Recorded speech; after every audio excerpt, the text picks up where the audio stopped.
what are they talking about programmatically in terms of policy that could appeal to young men? Again, young women important too, older men, everybody's important. But it's this battle over young men and Fuentes' hold over young men that is so resonant here, that is the source of his strength and his power.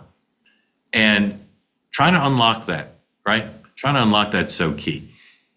As I've talked to people in the last week in Washington, it just, you can't ignore it.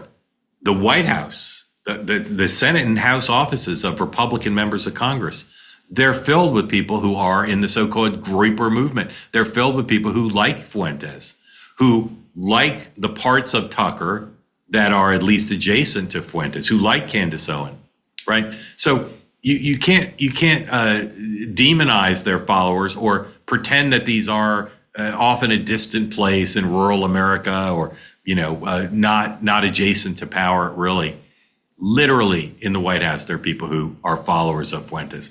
Literally on Capitol Hill, in young men, and you can't say, oh, they're haters or forget them or they'll all just vote Republican.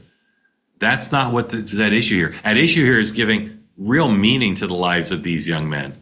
So their political interest, their podcast interest, their focus on the future is not about people who are lovers of Hitler, anti-Semitic, people who are haters. That's a crazy thing to consign our young men to. Okay, so what is it that they're missing, right? To some extent, it's economic opportunity. To some extent, it's a lack of trust in institutions, and of course, that feeds on itself.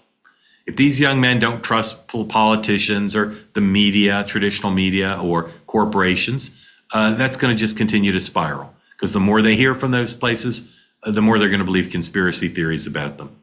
So we have to find a way to understand why they're turning so hard against our traditional institutions and why they're turning for their hope to these dark places.